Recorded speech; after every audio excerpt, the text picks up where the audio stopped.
Hello everybody, welcome back. तो आज का जो हमारा पॉडकास्ट का टॉपिक है वो ये है कि जो एम्प्लॉयज के बीच में एक रेसिस्टेंस आता है कंपनी की पॉलिसीज को पॉलिसीज। फॉलो करने के लिए। अगर कोई नई पॉलिसी बनाते हैं अपन, हाँ। क्योंकि अपन तो बना बना के थक गए हैं, फॉलो नहीं कर पाते हैं। Yes ma'am. तो ऐसा क्यों होता है हिमांशी कि उनको ऐसा लगता है ये एक बर्डन है, जबकि जहाँ से मैं देख रही हूँ कंपनी पॉलिसी अपने बेनिफिट के लिए और एम्प्लॉय के बेनिफिट के दोनों के लिए बनाती है, हाँ। यस ताकि एक स्टैंडर्डाइज्ड अप्रोच हो टुवर्ड्स वर्क, एसओपी क्रिएट हो सके। क्योंकि इतने सारे लोगों को साथ में लेके कैसे चलेंगे अगर एसओपी नहीं होगी या प्रोसेस नहीं होगी। हाँ। फॉर एग्जाम्पल, जैसे अपने यहाँ पंच इन एंड पंच आउट की जो टाइमिंग है वो अपन ने फिक्स कर रखे हैं, हाँ। है यस ना।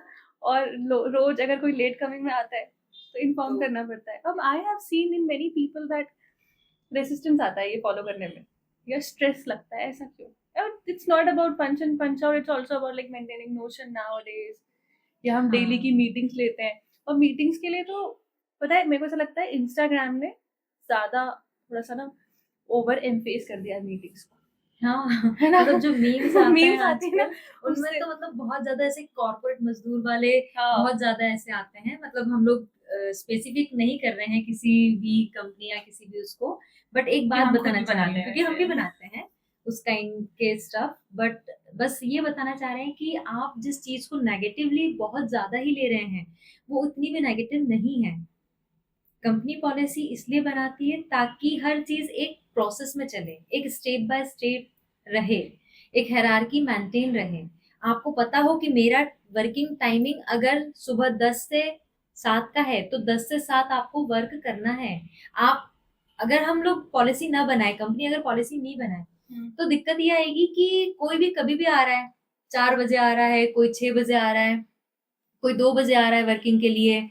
और इसके अलावा कोई कुछ भी काम करके जा रहा है। कोई सोशल मीडिया वाला अगर मान लो अकाउंटिंग का ही काम करके चले गया, भला ही नहीं भी आता, बट अगर पॉलिसी ही नहीं होगी तो आपको पता कैसे होगा कि आपका डेडिकेटेड डिपार्टमेंट क्या है, आपको किस चीज के लिए रखा गया है, आपकी स्किल्स कैसे इंप्रूव होगी।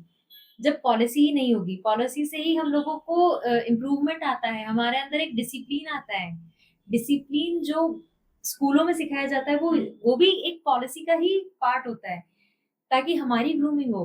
जितना आप डिसिप्लिन अपनी प्रोफेशनल लाइफ में रखेंगे, उतना ही ज्यादा आपकी ग्रूमिंग होगी। इवन पर्सनल लाइफ में भी डिसिप्लिन मतलब बहुत ज्यादा डिसिप्लिन का तो बहुत बड़ा रोल है हमारी लाइफ में। And I don't think so. It's like normal policies we're talking about. It's the core. It's more core policies within the company. For example, it's not about कि अब कोई भी अपना जॉब कर रहे हैं, अपन ने किसी को रखा है तो वो तो पता ही है कि आएंगे, काम करेंगे, अटेंडेंस होगी। तो उसमें तो फिर भी चलो पता है कि इतना तो होता ही है सब जगह। जो मेन कोर कंपनी की इंटरनल पॉलिसीज होती है, उनको ऐसे अपने आप वॉइस नोट्स आते हैं रिपोर्टिंग के, हाँ। है ना। तो अब वो इतने सारे लोगों को सोच समझ के, कि मल्टीपल जगह से काम करते हो। जैसे फॉर एग्जाम्पल, जिसको मैनेज करना है, you are handling management, you are not in the company, तो आपके लिए कैसे पॉसिबल है उसे मैनेज करना अगर ग्रुप पे अपडेट नहीं आएगा तो। At the same obviously. Time फिर same thing is with HOD as well. और अगर मैं नहीं हूँ ऑफिस में तो मैं डेस्क पे जाके तो नहीं पूछूंगी कि किसने क्या करा। किसने क्या किया, और तो कंपनी में इतने सारे एम्प्लॉयज रहते हैं मैम, अगर हम वॉइस नोट ना रखें तो कैसे हम एक एक का टास्क जान पाएंगे। सो आई बिकॉज हैवंट बीन देयर, ठीक है, मैं कभी मतलब पता नहीं, ग्रेसफुली मैं कभी रही नहीं वहाँ की, मुझे ये रेसिस्टेंस फेस कर, बिकॉज आई ऑलवेज मतलब मैं उस साइड रही हूँ पूल के जहाँ पॉलिसी बनाई है मैंने। इवन मैंने अगर कभी जॉब भी किया है तो भी मैंने कभी ऐसा फेस नहीं करा। तो आपने कभी ऐसा फेस करा है कि नॉट हेयर इन एक बट जहाँ पे जो भी आपने सीखा हो कभी, कि ऐसी कोई पॉलिसी जहाँ आप काम कर रहे हो और फिर वो बहुत ज्यादा, बिकॉज जब आप फॉलो करने जाते हो तब पर्सपेक्टिव चेंज हो जाता है। Fair enough, right? It's not like कि एम्प्लॉय का ही है।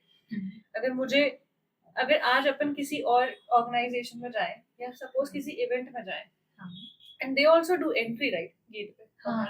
सो अपने को भी लगता है कि यार जल्दी फ्री कर दो एंट्री, क्या ये वो, तो वो आता है when you are following the policy, perspective change होते हैं। फेयर है ना। बट आपने कैसे डील करा फिर इन सिचुएशंस को, और फिर क्या सजेस्ट करोगे कि जो ये वीडियो देख रहे हैं, स्पेसिफिकली आर करंट एम्प्लॉइज, कि क्या मेंटालिटी रखें वो? मेरा तो ये मानना है मैम कि एक्सेप्टेंस इंसान की लाइफ में होना चाहिए। अगर आपको बताई गई है किसी कंपनी की ये पॉलिसीज हैं, तो वो विन विन सिचुएशंस के लिए होती है। एम्प्लॉयर और एम्प्लॉय दोनों के ही बेनिफिट के लिए बनती है वो। बेनिफिट एज लाइक कि आपके अंदर डिसिप्लिन आएगा, और कंपनी को भी ये रहेगा कि हाँ, मैं उस टाइम शेड्यूल को मेंटेन कर पाऊँ। और मेरे ऊपर मैंने मतलब अगर कहीं भी, जैसे पास्ट में भी मैंने वर्किंग करा हुआ है, तो वहाँ की भी जब जब मुझे पॉलिसीज बताई गई, मैंने प्रॉपर पॉलिसी के अकॉर्डिंगली ही अपना वर्किंग रखा है। और मुझे तो खुशी होती है कि हाँ, बेस्ट एटलीस्ट डे फर्स्ट ही मुझे इंडक्शन में पॉलिसी पता चल जाए, तो मेरे लिए इजी होता है डील करना वर्किंग को। स्ट्रेस नहीं हुआ आपको ये सब नहीं मतलब? मैम। मैं बिकॉज जानना चाहती हूँ कि अब वो लोग क्या फेस करते हैं और तभी अपने को समझ में आएगा। मल्टीपल किसी भी चीज की मल्टीपल प्रोसेस होगी, जैसे आज ही अपने यहाँ डेली मीटिंग लेने की प्रोसेस चेंज हुई है, हाँ, सो आई कैन अंडरस्टैंड कि एक बर्डन सम क्रिएट करता है फॉर अकाउंटिंग डिपार्टमेंट, राइट? और रियल हाँ। लाइफ एग्जांपल से रिलेट कर पाएंगे हम दोनों। सो अब जब ऐसी चीजें होती हैं तो वो कहीं ना कहीं स्ट्रेस आता है, ना चाहते हुए भी आता है। It's very fair enough. मैं एम्प्लॉइज के पर्सपेक्टिव से बोल रही हूँ, वो स्ट्रेस आता है, बट उसको मैनेज करना पड़ेगा। वो देखो, दो टाइप के स्ट्रेस होते हैं शायद, जो एक्चुअल में होते हैं, जो वर्थ इट है आपका टाइम स्पेंड करने का। जो अभी हम बात कर रहे हैं जबरदस्ती दिमाग में रहता है, सिर्फ उसी मेंटल कैसे कि बेवजह का कि हाँ कुछ है नहीं, बट आपने क्रिएट कर लिया है। राइट, तो कैसे तो मैनेज करना चाहिए उसको? कभी कभी ऐसा लगता भी है कि यार ये क्या नया एक आ गई ये चीज, कभी कभी लगता है, बट जब मैंने उसको डीप स्टडी किया कि नहीं यार, जरूरी है, क्योंकि वो चीज जब आप फॉलो करते हो ना, तो आपको रियलाइज होता है नहीं यार, ये चीज भी जरूरी थी। अगर आप डेली मीटिंग नहीं करेंगे, तो आप अपने जो भी वर्किंग फेस कर रहे हो वो अपने डायरेक्टर या ऑनर को कैसे बता पाओगे? और डायरेक्टर ऑनर को भी आप बताओगे तो ही उनको समझ में आएगा, वो उस पर इम्प्लीमेंट कर पाएंगे या आपको गाइड कर पाएंगे कि नहीं अब इसको ऐसे डील करना है। राइट। एंड तो मतलब जो मैंने हालांकि मैंने इस वीडियो में कहा था कि मेरे को कभी ये फेस करना नहीं पड़ा, शायद वो इसलिए फेस नहीं करना पड़ा कि मेरा थॉट प्रोसेस नहीं गया। ऐसा नहीं है कि हर जगह पॉलिसीज मैंने बनाई। बाय गॉड ग्रेस मैं टॉप मैनेजमेंट का पार्ट रही हूँ स्टार्टिंग से। When I was in the job also, तो मैं जहाँ मैं पोजीशन पे थी जब भी थी, तो मैं टॉप करियर का पार्ट थी। तो हो सकता है मेरे लिए सिचुएशन अलग है, मेंटालिटी अलग है, ग्रूमिंग अलग होती है, बट उसके बावजूद मुझे ऐसा लगता है, जो आई पर्सनली फॉलो इन मतलब जहाँ मैं फंस जाती हूँ ना लाइफ में, तो आई फॉलो इट कि अगर कभी ऐसा हो तो किसी चीज को अपॉर्चुनिटी में टर्न अराउंड कैसे करना है, उसका वे अराउंड ढूंढना चाहिए, rather than complaining about it. So there is nothing you can do, right? अगर मैं for example हिमांशी आपसे पूछूं कि have you done salaries this month, तो आप कुछ कर सकते हो उसमें? नहीं करना पड़ेगा, है ना?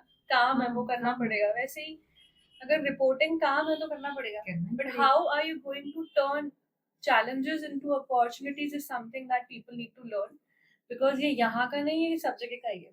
हाँ, सब तो अगर जैसे मैं अपना बताऊं, अगर मुझे रिपोर्टिंग देनी है तो I make it so solid कि जहां मैं नहीं दिख रही थी ना, हाँ, मैं वहां भी दिखूंगी कि एग्जाम्पल्स लीड किए जाएंगे। कि फॉर एग्जाम्पल अगर किसी और को जब समझाना हो तो मेरा नाम आए, तो मुझे अच्छा लगेगा कि यू नो व्हाट, ऐसे रिपोर्ट करा करो, ऐसे अपने अकाउंटिंग में जैसे भी मीटिंग्स होती है, तो वी यूजुअली गिव एग्जांपल्स लेके। मैंने नोटिस करा है कि जैसे Varsha has been the oldest employ ना, तो अपन कभी भी किसी को समझाते तो मैं बोलता ना कि वर्षा मैम से सीखो, उनसे पूछो कि टाइम शीट कैसे अपडेट करते हैं, ये करते हैं। तो आई थिंक वो चीज मेंटेन करनी पड़ेगी। एक्सेप्टेंस बहुत इंपॉर्टेंट है, और किसी भी चैलेंज को अपॉर्चुनिटी में टर्न कैसे करना है, मतलब दिमाग कहाँ लग रहा है वो शायद गलत जा रहा है, सब जा रहा है। हाँ, लोग आपका दिमाग नेगेटिविटी हाँ, में लगा रहे हैं, पॉजिटिविटी पॉजिटिविटी की जगह। हाँ। तो अगर आप ये सोचोगे कि ओके ऐसा होता है, तो अब मैं इसमें अपने लिए बेस्ट कैसे कर सकता हूँ, बिकॉज आप क्या कर लोगे? देखो, अगर कहीं भी कोई पॉलिसी है, वो विद इन एकेएम हो या कहीं भी हो, या इन फ्यूचर आपको कभी भी काम है। देखो, मेरे पॉडकास्ट